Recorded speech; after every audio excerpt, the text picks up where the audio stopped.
할렐루야. 아멘.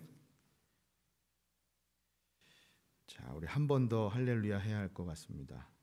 할렐루야. 아멘. 감사합니다. 오늘도 암송부터 시작을 해야 하는데 굳이 안 해도 여러분 다 아실 것이기 때문에 암송은 생략하겠습니다. 간음하지 말라. 참으로 민감한 말씀이죠. 특히나 오늘날처럼 이 성의 문제, 불륜의 문제가 너무나 일반화되어서 마치 아무 문제도 아닌 것인 양 무감각해진 시대에 살다 보면 간음하지 말라는 7계명이 진부하게 취급될 수 있습니다. 그런가 하면 또 어떤 분들은 아예 금욕주의적으로 어떻게 이런 거를 감히 우리가 얘기를 해, 화제로 해, 그렇게 생각하시는 분도 있고요. 하지만 여러분, 이건 엄연히 성경 안에 주신 하나님께서 우리에게 주신 말씀입니다. 그러니까 이런 생각을 하다 보면 오히려 엉뚱하게 설교 중에 이런 주제로 설교를 해도 되나? 오늘 목사님이 어느 정도까지 터치를 하실 건가? 이 세상의 문제, 혼전, 순결, 매춘 이런 것들을 다 터치하시려고 하는 건가? 오히려 그런 것에 관심을 가질 수가 있어요. 자, 여러분, 혹시 내로남불이라는 말 아십니까? 무슨 뜻이죠? 내로남불. 어떻게 아셨어요? 내로남불은 내가 하면 로맨스, 남이 하면 불륜이라는 뜻이죠. 이제는 누구나가 다 아는 그런 말이 되었습니다. 근데 여러분, 이런 말이 사회적으로 통용된다고 하는 것 자체가 이미 이 시대는 불륜과 로맨스를 구분하지 못하는 시대상을 반영합니다. 그렇죠? 우리가 사는 시대가 그런 시대입니다. 무감각해졌죠. 괜찮아. 다들 그러는데 괜찮아. 심지어 우리 젊은 분들에게 상담을 하더라도 즐길 대로 즐기다가 나중에 결혼은 천천히 해라. 그렇게 결혼 상담까지 하게 되고요. 한 목사님이 설교 중에 청년들에게 이렇게 물었다고 합니다. 여러분 안에 성령님 계심을 믿습니까? 네, 아멘. 답을 하죠. 그럼 성령님을 마음에 모시고 어떻게 음란 동영상을 볼 수 있습니까? 아니, 성령님과 얼마나 사이가 좋으면 성령님하고 함께 음란 동영상을 볼 수 있습니까? 할 말이 없죠. 여러분, 그 말씀이 맞잖아요. 아니, 우리가 아무리 성령님과 사이가 좋아도요, 친해도 성령님하고 어떻게 함께 음란한 것을 보고 음란한 행위를 할 수 있단 말입니까? 말도 안 되죠. 여러분 공감하실 텐데요. 예전에는 소설에나 그랬어요. 소설에나 그랬지만 이전에는 드라마나 영화 같은 데서 보다 보면 이 바람 피우는 불륜을 소재로 한 이 드라마, 영화 보는 거 이제 너무나 흔한 내용입니다. 심지어 그것이 부담스럽거나 추잡스럽게 그려지는 것이 아니라 너무나 아름다운 사랑 이야기로 그려지고 있죠. 더욱 무서운 겁니다. 그러니까 점점 더 이 간음의 문제는 인간이 넘어야 할 선을 넘어서는 것이 그런 문제가 아니라 인간의 자유 문제로 인정해달라고 하는 그런 분위기가 되고 있는 거죠. 근데 여러분, 진짜 무서운 것은 이런 일들이 이젠 교회에서조차 자연스럽게 용납되고 있다는 거죠. 교인들 사이에서만 그런 게 아니에요. 부끄럽게도 너무나 많은 목사님들이 이 7계명에 무너집니다. 7계, 마귀에게 무너지죠. 진짜 무서운 이야기입니다. 제가 아는 목사님께서는 부임하면서부터 교회에 부탁하셔서 자신의 그 사무실, 목양실에 CCTV를 일부러 설치해달라고 하신 분이 계세요. 왜냐하면 혹시나 누군가가 찾아와서 불미스러운 일로 구설수에 오를 수 있으니까. 목사님 농담으로 그러시더라고요. 사모님께서 낮에 자기가 뭐 하는지 집에서 다 감시할 수 있다고. 여러분, 저도 많이 신경 쓰는데요. 저는 성도님들하고 인사할 때도 불필요한 터치, 스킨십 안 하려고 합니다. 이제는 여자 성도님, 남자 성도님 구분해서도 안 돼요. 또 우리 부목사님들께도 부탁드리는 것이 교회 안에서 친한 성도님들과 카톡으로 연락해도 절대 공적인 일, 사역적인 일, 말씀 묵상과 신앙적인 권면에 관한 말씀으로 주고받아야지 뭐 엉뚱하게도 오늘은 너무나 외롭네요. 우리 차 한잔 할까요? 이런 카톡 절대 보내지 말라고 말씀합니다. 우스갯소리가 아니고요, 여러분. 왜냐하면 여러분 조심하셔야 합니다. 목사님들만 그런 게 아니라 여러분들도 마찬가지. 왜냐하면 우린 다 연약한 존재거든요. 넘어질 수 있어요. 그러니 여러분 요약하면 우리가 지금 이런 시대를 살아가고 있습니다. 7계명이 더욱 요청되는 시대죠. 저는 무엇보다 먼저 그래서 오늘 말씀을 묵상하고 준비하는데 바울의 로마서 권면, 너희는 이 세대를 본받지 말라고 하는 그 말씀이 단번에 떠오르더라고요. 로마서 12장 2절 말씀이죠.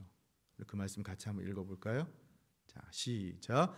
너희는 이 세대를 본받지 말고 오직 마음을 새롭게 함으로 변화를 받아 하나님의 선하시고 기뻐하시고 온전하신 뜻이 무엇인지 분별하도록 하라. 아멘. 사랑하는 여러분, 부디 여러분과 저는 이 바울의 권면처럼 이 세대를 본받지 말고요, 오직 하나님의 선하시고 기뻐하시고 온전하신 뜻이 무엇인지 분별하여서 그 뜻대로 살아갈 수 있기를 예수님의 이름으로 축원합니다. 아멘. 자, 본론으로 들어가서요.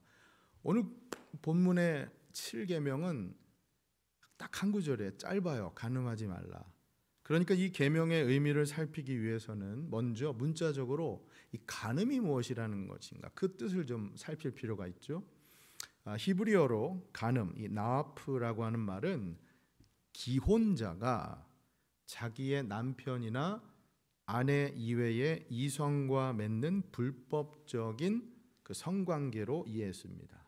그러니까 기혼자들의 성범죄를 일컬을 때 간음이라는 말이 주로 사용되었다는 것이죠. 대신 미혼자들의 성적인 범죄에는 음행이라고 하는 단어가 사용됩니다. 하지만 이 성경에서 간음이라고 하는 단어는 통칭이에요. 모든 종류의 성범죄를 다 포괄하는 의미를 갖고 있습니다. 결국 7계명은 결혼관계와 성이라고 하는 그 주제를 전제로 하지만 그렇다고 결혼한 부부 관계에서만 적용할 필요 없이 또 모든 연령층에 다양하게 적용할 수 있는 계명이라는 것이죠. 우리 어르신들의 경우, 그러니까 연세 많으신 분들의 경우, 또 사별하시고 혼자 되신 분들 경우에도 목사님 이 나이에 내가 어떻게 이제 7계명은 나한테는 아무런 의미가 없어요. 아니요. 그렇게 말씀하실 것이 아니라 7계명은 기본적으로 욕망에 관한 계명입니다. 욕망을 억제하라는 것이거든요. 달리 말해 에덴 동산에서 여러분 마귀에게 넘어갔던 그 유혹, 욕망의 시험에 넘어가지 말라는 거예요. 그러니 7계명의 적용 범위는 결혼 관계에서만 굳이 제한할 필요 없이 어린 아이서부터 노년에 이르기까지 어떻게 우리가 욕망이라는 시험과 유혹을 이기며 살아갈 것인가, 그것을 깊이 묵상케 해주는 계명이라는 것이죠. 여러분 성경을 보면, 특히 구약 성경을 보면 이 간음, 이 성적인 유혹에 대해서 상반된 행동을 보인 두 사람이 나와요. 하나는 요셉, 다른 하나는 다윗입니다.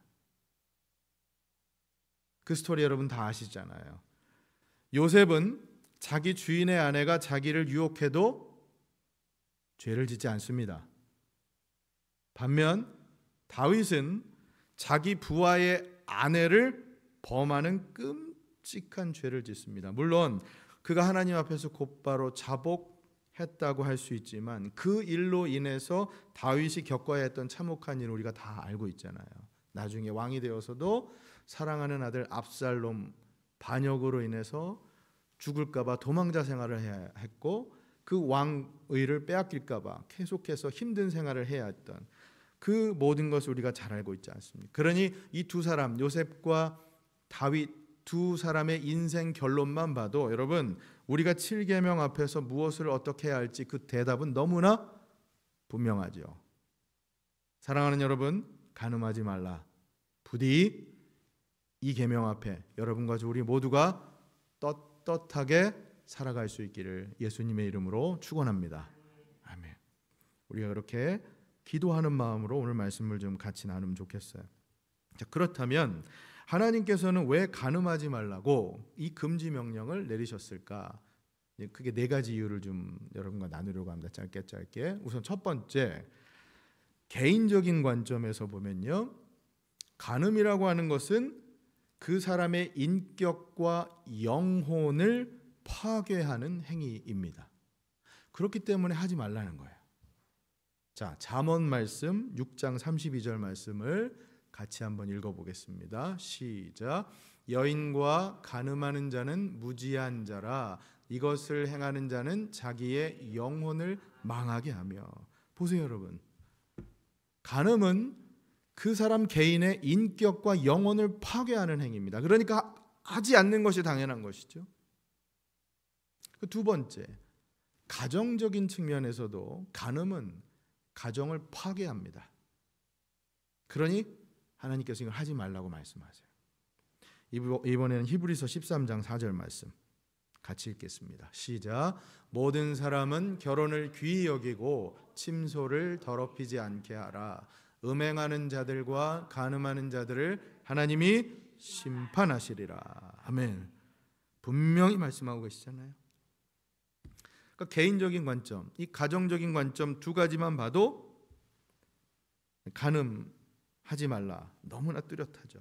그러니까 결혼 관계를 전제로 이 성이라는 틀 안에서 이 계명을 이해할 수 있죠. 이 첫 번째, 두 번째 측면에서 보면, 물론 사회적인 측면에서도 간음하지 말라가 우리가 이해될 수 있죠. 왜냐하면 개인이 망가지고 가정이 망가지면 결국 사회도 망가지는 것이기 때문에. 그러나 기본적으로는 부부관계를 전제로 하죠. 그러니까 금욕주의자들 우리 주장처럼 여러분, 무조건 성을 불경한 것으로 간주하는 그런 식으로 성경을 말씀하지 않아요. 여러분 오해하지 마세요. 성 얘기하면 이거 어떻게 그런 얘기를 감히 해? 아니에요. 달리 얘기하면 성은 하나님께서 주신 선물입니다, 여러분. 결혼관계 안에서. 그렇죠? 물질하고 비슷한 맥락으로 보시면 돼요. 물질도 하나님께서 우리에게 주신 선물이요, 축복이죠. 그러나 그것을 하나님보다 더 소중하게 여긴다면 거기서는 이제 죄가 되는 것이죠. 성도 마찬가지입니다. 하나님께서 정해주신 그 바운더리를 넘어서면 안 되는 것이죠. 자, 세 번째 측면, 사회적인 이유입니다. 간음은 개인뿐만 아니라 가정을 파괴할 수도 있고 이제 사회와 나라를 망가뜨릴 수가 있죠. 자, 신명기 22장 22절 말씀 같이 읽겠습니다. 시작. 어떤 남자가 유부녀와 동침한 것이 드러나거든 그 동침한 남자와 그 여자를 둘 다 죽여 이스라엘 중에 악을 제할지니라. 아멘. 와, 구약시대 율법은 정말 여러분 강하죠? 네. 근데 여러분 저 맥락을 잘 보시면 이 간음하지 말라는 것이 개인 문제뿐만 아니라 결국 그 이스라엘 중에 악을 제할지라, 그 공동체를 망하게 할 수 있다라는 겁니다. 그렇죠? 그러면 이것이 다냐? 아닙니다. 마지막으로 넷째, 간음하지 말라는 계명을 개인, 가정, 사회 문제, 그러나 성경은 그 어떤 영역보다도 이 주제를 하나님과 우리 사이의 관계 영역에서 설명합니다. 간음이라고 하는 것, 특히 언약이라고 하는 걸로 설명을 많이 하죠. 다시 말해 우리가 하나님 외에 다른 신을 섬기는 행위, 그것을 우상 숭배라고 하죠. 성경은 그런데 그것을 뭐라고 표현하냐면 영적 간음이라고 얘기를 하죠. 맞습니다. 그렇기 때문에 간음하지 말라는 계명은 하나님과의 관계에서도 영적 간음을 범하지 말라는 교훈을 일깨워주고 있다는 겁니다. 오죽하면 여러분, 이 구약의 선지자 중에서 아시지만 자신의 아내가 간음하도록 하나님께서 이렇게 하심으로써 이스라엘의 영적 간음을 질책하시는 하나님께서 그런 말씀도 주시잖아요. 그 선지자 이름이 뭡니까? 호세아 맞습니다. 그 아내, 음란한 아내 고멜을 향해 변함없는 사랑으로 대하라고 하나님께서 호세아 선지자에게 말씀하시잖아요. 그걸 보고서 하나님께서는 이스라엘을 향해 변함없이 그 영적 간음을 저지른 이스라엘 백성들, 그들을 사랑하시는 그 마음을 가르쳐주고 계시잖아요. 그러니 여러분, 이 간음하지 말라는 계명은 다른 것보다도 하나님과의 우리 사이의 관계, 이것이 어떤 관계여야 한다라는 것, 그 메시지도 일깨워 주고 있다는 것입니다. 여러분, 신약 성경에서 그래서 예수님이 비유하시잖아요. 자신과 교회의 관계를 뭐로 비유하십니까? 신랑과 신부의 관계로 비유하시잖아요. 왜 그렇게 비유하시죠? 신부가 신랑을 맞이기 위해서 순결함을 유지해야 하는 것처럼 교회도 신랑이신 예수님 맞이하기 위해서 영적으로 순결해야 한다라고 하는 것이죠. 믿습니까? 아멘. 그렇습니다. 그러니까 여러분, 정리하면 7계명은 모호할 게 하나도 없어요. 아주 straightforward합니다. 클리어하죠. 적용도요. 잠시 후에 이제 구체적인 권면을 좀 나누겠지만 적용도 아주 클리어해요. 7계명 뭐뭐 하지 말라고 하는 명령으로 해석할 수도 있지만 반대로 긍정적으로 뭐뭐 하라라고 하는 명령으로 바꾼다면 육적으로, 감정적으로, 영적으로 그 관계하는 상대방에게 최선을 다하라는 뜻이에요. 다른데 한눈 팔지 말라는 얘기입니다. 일단 부부관계에서 여러분 최선을 다하시라는 얘기예요. 사별하신 분들은 어쩔 수 없지만 우리 부부이신 성도님들 건강한 부부관계를 유지하도록 애쓰셔야 한다는 거예요. 하나님과의 관계도 마찬가지입니다. 관계가 좋아야 하잖아요. 사랑한다는 표현 자주 하시고요. 그죠? 자주 만나시고 그래야 한눈 딴 데 팔지 않잖아요. 하나님과의 관계도 마찬가지고 부부관계도 마찬가지고. 자, 여러분, 우리가 간혹 농담 삼아 건네는 질문이기도 한데 어려운 질문일 수도 있고 쉬운 질문일 수도 있는데, 왜냐하면 저도 지금 제 아내가 저 뒤에 앉아 있는데, 여러분 다시 태어난다면 지금의 부인과 남편과 결혼하시겠습니까? 위험한 질문인가요? 정답이 이미 정해졌는데, 그죠? 굳이 이거를 질문을 드린 건가요? 네, 여러분, 우리가 이 질문 앞에서 답을 고민한다는 것은 그만큼 누군가와 평생을 함께 한다는 일이 쉬운 일이 아니라는 것이죠. 그러니까 애써야 한다는 겁니다. 노력해야 한다는 것이죠. 그렇죠? 예, 맞습니다. 그냥 가만히 있는다고 이 계명을 지킬 수가 있는 게 아니라는 겁니다. 그러니까 간음하지 말라는 계명을 지키는 것은 노력해야 한다는 거예요. 부부 사이든 하나님과의 사이든 말입니다. 믿습니까? 네. 그러니까 부부간에도 좋은 말, 좋은 것 많이 나누세요. 좀 닭살 돋아도 당신이 내 아내라서 정말 좋아. 당신이 내 남편이라서 정말 좋아. 여기서 하시지 마시고 오늘 댁에 가셔서 많이 하시면 좋겠습니다. 자, 그럼 예수님께서요, 이 간음하지 말라는 계명을 어떻게 해석하셨느냐, 가르치셨느냐, 이제 우리가 이게 제일 관심을 가져야 될 부분 아닙니까? 자, 신약 성경 마태복음 5장 27절 28절 이 두 절 말씀을 같이 한번 읽겠습니다. 시작. 또 간음하지 말라 하였다는 것을 너희가 들었으나 나는 너희에게 이르노니 음욕을 품고 여자를 보는 자마다 마음에 이미 간음하였느니라. 아멘. 예수님께서는요, 이 간음하지 말라는 계명을 문자적으로만 해석하지 않으시고 이 계명 속에 담긴 그 기준, 하나님께서 부여하신 이 새로운 기준에 더 집중하셨어요. 그 기준이 무엇이냐? 간음이라는 것은 단지 행위, 그것만을 규정하는 것이 아니라 이 마음, 그 의향이 문제라는 것이죠. 왜냐하면 마음으로 음욕을 품는 자가 간음한 것이라고 말씀하셨기 때문입니다. 그러니까 여러분, 지난번에 보았던 6계명, 즉 살인하지 말라는 것과 같은 맥락에서 이해하시면 돼요. 살인도 외적인 행위만이 아니라 우리 마음 안에 형제를 미워하는 그 미움이 증오가 있으면 그것이 살인이라고 하신 것처럼 7계명도 마찬가지로 우리 마음 안에 음욕을 품게 되면 그것 자체가 이미 간음이라고 예수님은 가르치고 계십니다. 흥미로운 사실이 하나 있는데요. 이게 우리가 지금 보고 있는 저 한글 성경 버전이 개역 개정이잖아요.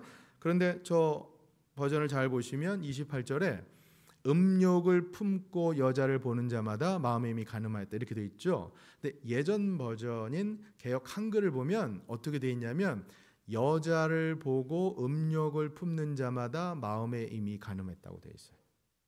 여러분 뭐가 좀 다른지 발견하시겠어요? 다시 한번요. 지금 버전은 저기 음욕을 품고 여자를 보는 자마다 마음에 이미 간음했다고 되어 있는데 옛날 버전은 여자를 보고 음욕을, 그러니까 여자라는 게 꼭 상대방, 이성을 얘기하는 거, 남자나 여자나 다 이성을 보고 음욕을 품는 자마다 마음에 이미 간음했다 이렇게 되어 있었어요. 그럼 왜 번역이 달라졌는가? 여러분 사람은 본능적으로 이성을 보면 끌릴 수 있어요. 그렇잖아요. 그런데 문제는 음욕을 품고 보는 것이 문제라는 겁니다. 그러다 보니까 이 탐 라이트 같은 신학자는 아예 이 구절을 해석하기를 어떻게 하냐면 음욕을 품기로 작정하고 여자를 상대방을 바라보는 자로 해석합니다. 그 음욕을 품고 작정하면서 보는 것 자체가 이게 간음이라는 거예요. 여하튼 중요한 것은 예수님 말씀의 핵심은 보는 거, 우리 행동 이전에 무엇이 문제다? 바로 이 마음에 음란한 생각을 갖고 있는가? 그렇다면 벌써 7계명을 범했다는 거예요. 사랑하는 여러분, 부디 예수님 말씀처럼 7계명 잘 지키고 살아가시되 마음속에 음욕마저도 품지 않고 살아갈 수 있기를 성령님께 여러분 다 그렇게 내어드리시고 인도함, 이끌림 받아 살아가실 수 있기를 예수님 이름으로 축원합니다. 아멘. 자, 마지막으로 그렇다면 권면을 좀 나누면서 말씀 맺겠습니다. 7계명을 잘 지키기 위한 권면인데요. 세 가지 측면에서 결혼 관계에서의 권면, 다른 사람과의 관계에서의 권면, 그리고 아직 결혼하지 않으신 미혼이신 분들, 사별하신 분들, 혼자이신 분들을 위한. 자, 첫 번째, 결혼하신 분들 부부관계에 최선을 다하십시오. 제가 오전 소망의 어르신들 앞에서 이런 말씀 드리니까 참 어색하더라고요. 결혼 40년 차, 50년 차, 60년 차 되신 분들인데 무슨 번데기 앞에서 주름 잡는 것도 아니고 그분들 앞에서 제가 이 말씀 드리니까 어색하잖아요. 근데 여러분, 이게 성경의 메시지예요. 별것 아닌 것처럼 듣지 마시고 서로 노력하시고 애쓰십시오. 한 목사님 우스갯소리로 그러시더라고요. 아무리 부부간에도 연애 시절에는 귀엽고 탐스러운 고양이 같던 애인이 결혼하고 아이를 낳으면 늑대를 잡아먹는 호랑이로 변한다고. 그러니까 서로 노력하라는 거예요. 서로요. 사랑하는 여러분, 부디 여러분들에게는 고양이가 호랑이로 변하는 그 변신의 역사가 일어나지 않길 바랍니다. 서로 부부관계 화목하시고 가정에 평화가 있으시길 진심으로 축복합니다. 네. 자, 둘째, 다른 사람과의 관계에서 정결하지 못한 말 삼가십시오. 특별히 저속한 유머, 음담 패설, 다른 사람의 성적인 문제를 가지고 희롱하는 말 절대 하지 마세요. 성경은 말씀합니다. 에베소서 4장 29절, 무릇 더러운 말은 너희 입 밖에도 내지 말라고 말씀합니다. 에베소서 5장 3절은 또 이렇게 말씀해요. 음행과 온갖 더러운 것과 탐욕은 너희 중에서 그 이름이라도 부르지 말라. 여러분 공감하시겠지만 말이라고 하는 게요, 이 말이요 우리의 생각에서 나오고 우리의 또 생각도 지배합니다. 나오는 말이요 어느새 우리의 생각을 지배해 버리잖아요. 그러니까 부정적인 말, 원망의 말보다 저속한 말, 음란한 말보다는 감사하고 격려하고 축복하는 말 많이 하십시오. 이동원 목사님 설교집 보니까 어느 설교가의 말을 인용해서 이렇게 얘기하시더라고요.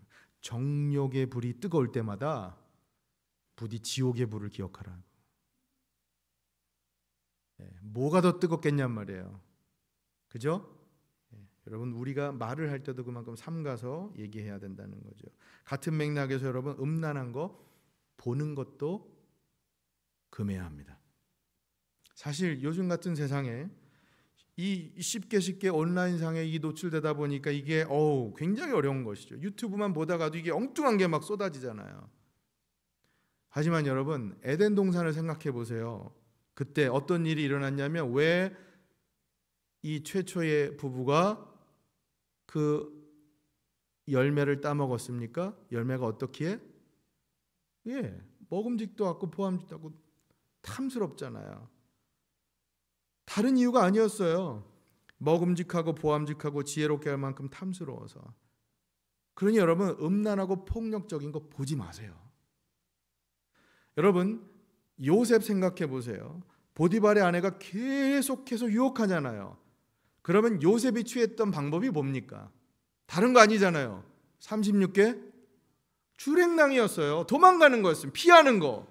왜? 우리 중에 나는 자신 있다라고 떳떳하게 그렇게 강하게 나갈 사람 아무도 없어요.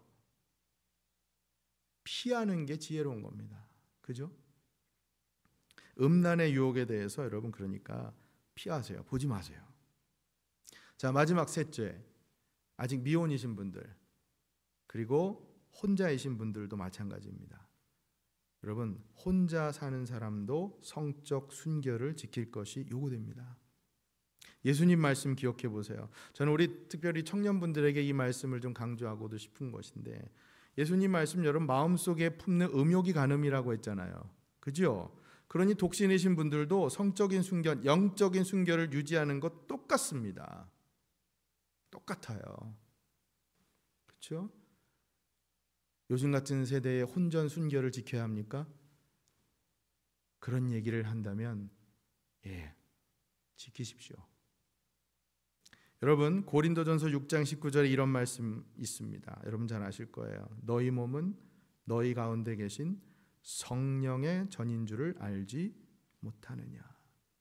사랑하는 여러분, 여러분들은 여러분들의 몸이 하나님의 영이 거하시는 거룩한 성전 되심을 믿습니까? 그러면 모든 형태의 성적인 영적인 부도덕을 버리도록 노력하십시오. 순결하게 정결하게 사셔야 합니다. 왜냐하면 여러분들 하나님께서 거하시는 거룩한 성전이시기 때문입니다. 끝으로 이걸 강조하면서 말씀 맺겠습니다. 간혹 어떤 분들은요, 간음하지 말라는 이 계명, 자유로운 사람, 이 계명 앞에서 자유로운 사람 아무도 없으니까 아예 포기해 버리시는 분이 있어요. 지킬 수 있는 사람 없지 않냐고. 아니에요, 여러분.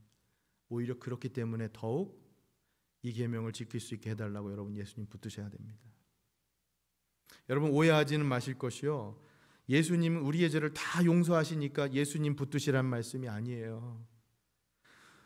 죄를 범하기 전에, 범할 것 같으면 미리 예수님 붙드시라는 거예요. 범하지 않도록. 예수님 붙드시고 기도하면 예수님께서 분명 우리도 이 말씀대로 살아갈 힘을 주실 줄로 믿으시길 바랍니다. 여러분과 저는 우리 주 예수 그리스도 안에서 어떤 계명의 요구에도 안전합니다. 7계명도 마찬가지고요. 그러니 부디 간음하지 말라는 7계명 이 앞에서 무엇보다 예수님 앞에 나아가셔서 여러분의 신앙을 정결하게 지키시고 여러분의 가정을 진실하게 지키시고 하나님과의 언약을 신실하게 지키며 살아가실 수 있기를 예수님의 이름으로 축원합니다.